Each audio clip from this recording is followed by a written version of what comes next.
Baik, Assalamualaikum warahmatullahi wabarakatuh. Apa kabar teman-teman semua? Senang sekali kita bisa berjumpa kembali dalam mata pelajaran pendidikan agama Islam dan budi pekerti. Untuk materi kali ini kita akan mengakhiri materi tentang nikmatnya menuntut ilmu dan mengamalkannya. Untuk itu mari kita simak materinya bersama-sama supaya kita bisa mengambil pelajaran dari apa yang akan saya sampaikan.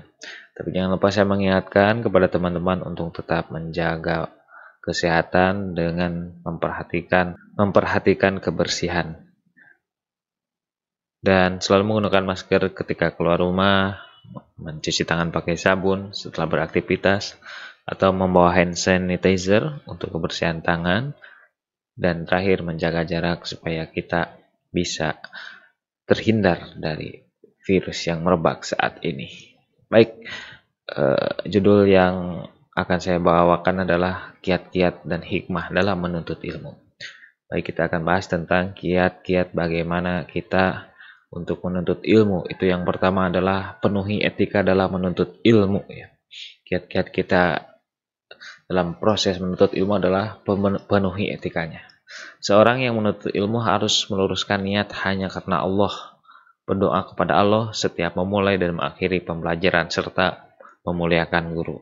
Itu yang sudah dibahas dalam video sebelumnya bahwa dalam tahapan untuk mencari ilmu, menuntut ilmu, kita harus memiliki etika dasar, yakni dengan niat hanya beribadah kepada Allah. Yang kedua adalah selalu berdoa kepada Allah. Yang ketiga adalah menghormati guru kita. Siapapun guru kita, walaupun usianya di bawah kita, tetap kita harus saling menjaga dan saling menghormati. Itulah salah satu etika ketika kita sedang menuntut ilmu. Yang selanjutnya adalah hindari berbuat maksiat. Ya. Berbuat maksiat merupakan salah satu penghalang dalam menuntut ilmu karena dengan berbuat maksiat membuat seseorang menjadi tidak fokus tentang apa yang dipelajarinya. Berbuat maksiat merupakan penghalang kita dalam mencari ilmu. Berbuat maksiat dapat menutup pintu hati kita. Jadi ilmu apapun yang kita pelajari itu sukar kita bisa ambil dan kita bisa sukar untuk kita terima gitu. Karena hati kita sudah menghitam karena sering berbuat maksiat. Maka dari itu hal-hal yang membuat kita mendekat kepada maksiat itu silakan dijauhi agar proses kita dalam menuntut ilmu itu dapat dimudahkan dan ilmu mudah masuk ke dalam diri kita. Kalau ilmu sudah masuk dan sudah bisa kita terima ilmunya, maka kita siap mengamalkannya dan mengajarkannya kepada orang lain. Yang selanjutnya adalah etika dalam menuntut ilmu adalah mengamalkan ilmu yang sudah didapat. Pada hakikatnya sebuah ilmu itu ada pada pengamalan, karena dengan mengamalkan berarti seorang sudah mengerjakannya. Ibaratnya kita menanam sebuah pohon, kita rawat dan kita besarkan tetapi tidak berbuah. Itulah ilmu ya. Ketika tidak diamalkan, bagai kita menanam pohon namun tidak pernah berbuah, tidak ada hasilnya sama sekali. Hanya sebatas pohon gitu. Tetapi ketika diamalkan maka sama dengan kita memanen hasil yang telah kita kerjakan gitu. Karena pada dasarnya ilmu itu minimal harus bisa bermanfaat untuk diri sendiri. Yang lebih utama lagi adalah bermanfaat bagi orang lain. Setelah kita mengamalkannya baru kita mengajarkannya kepada orang lain. Menyempurnakan ikhtiar salah satu bagian dari mengamalkan ilmu. Jadi mencari, mendapatkan, mengamalkan, dan membagikan. Itulah prinsip dan etika-etika ketika kita sudah sedang menuntut ilmu atau sudah mendapatkan ilmu. Segera mengamalkannya supaya tidak hilang.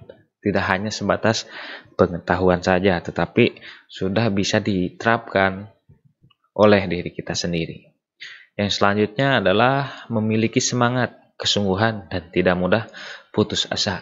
Dengan semangat dan kesungguhan, maka ilmu yang sedang kita kejar itu mudah didapat.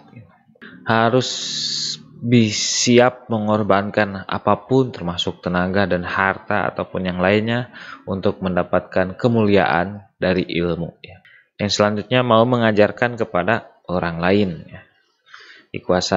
Mengajarkan ilmu yang sudah dikuasai kepada orang lain pada hakikatnya adalah memelihara ilmu tersebut supaya tidak hilang dan tetap ada dalam diri.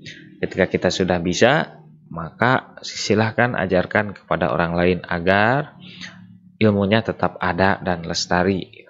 Jika kita tidak amalkan, jika kita tidak ajarkan, maka generasi-generasi selanjutnya akan mengalami ketidaktahuan tentang ilmu yang sudah dipelajari oleh kita. Maka seluruh ilmu yang sudah dipelajari dan sudah diamalkan oleh kita, mari kita ajarkan kepada orang lain supaya menjadi nilai ibadah dan nilai sedekah bagi kita dan juga menjadi sebagai bagian dari memelihara keilmuan. Yang selanjutnya, pelajari biografi orang-orang yang ternama dalam menuntut ilmu sebagai sarana motivasi kita, sebagai referensi kita dalam berjuang untuk mencari ilmu. Kita lihat orang-orang terdahulu bagaimana dia mencari ilmu. Harus melakukan perjalanan yang sangat jauh, mengorbankan harta, meninggalkan keluarga, tetapi hasilnya sungguh luar biasa, bisa kita manfaatkan sampai sekarang. Hasil-hasilnya bisa kita rasakan juga sampai sekarang berkat perjuangan orang-orang terdahulu dalam mencari ilmu. Jadi mempelajari biografi penting bagi kita, terutama para ilmuwan-ilmuwan yang sudah ahli di bidangnya, supaya menjadi motivasi dan semangat bagi kita untuk tetap semangat mencari ilmu. Itu tadi etika-etika tentang menuntut ilmu. Yang selanjutnya adalah hikmah menuntut ilmu. Yang pertama itu menjadi orang yang takut hanya kepada Allah. Berseiring bertambahnya ilmu, maka kita yakin bahwa semua sumber ilmu itu dari Allah Subhanahu wa Ta'ala. Semakin kita memperbanyak ilmu, maka kita akan semakin mengetahui kebesaran, keesaan Allah Subhanahu wa Ta'ala, betapa kita ini makhluk yang kecil dan tidak ada apa-apanya. Maka dari itu, dengan memperbanyak ilmu, semakin banyak ilmu, maka kita harus semakin merendah hati dan menjadi semakin takut kepada Allah Subhanahu wa Ta'ala. Karena semakin banyak ilmu, itu juga menjadi semakin banyak tanggung jawab kita untuk mengamalkan dan mengajarkannya kepada orang lain.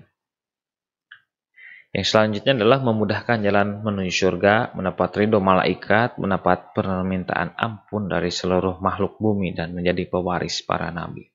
Tentunya ini kenapa memudahkan jalan ke surga? Karena kita sudah tahu ilmu-ilmu untuk sampai ke sana. Jika kita tidak tahu ilmunya, maka sukar kita sampai ke sana. Mendapat ridho malaikat, mendapat permintaan ampun dari seluruh makhluk, dan menjadi pewaris para nabi. Karena kita sudah mempelajari ilmu-ilmu tersebut. Jadi ketika seseorang sudah belajar keilmuan tertentu, maka memudahkan jalannya menuju surga. Karena ilmu tersebut mengantarkan kita kepada sebuah keberkahan. Dan jalan-jalan yang ditempuh adalah jalan-jalan yang benar. Yang selanjutnya, pahala ilmu yang diajarkan akan tetap mengalir walau pemiliknya sudah wafat. Ini yang dinamakan dengan sedekah jariyah. Nah, ketika kita sudah meninggal, tetapi sesuatu yang sudah kita ajarkan kepada murid kita, kepada teman kita, lalu teman kita mengamalkannya dan mengajarkannya lagi kepada orang lain, maka pahalanya tidak akan terputus walaupun kita sudah meninggal dunia.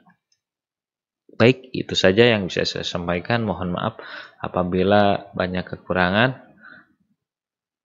Mudah-mudahan dari pembahasan tentang keilmuan ini kita bisa mengambil pelajaran bahwa ilmu itu sangat penting sebagai bekal hidup kita, sebagai sarana ibadah kita, sebagai jalan menuju keridhaan Allah Subhanahu wa Ta'ala. Terima kasih. Mohon maaf sebesar-besarnya Apabila dalam penyampaian materi banyak kekurangan, untuk kritik dan saran silakan tulis di kolom komentar. Assalamualaikum warahmatullahi wabarakatuh.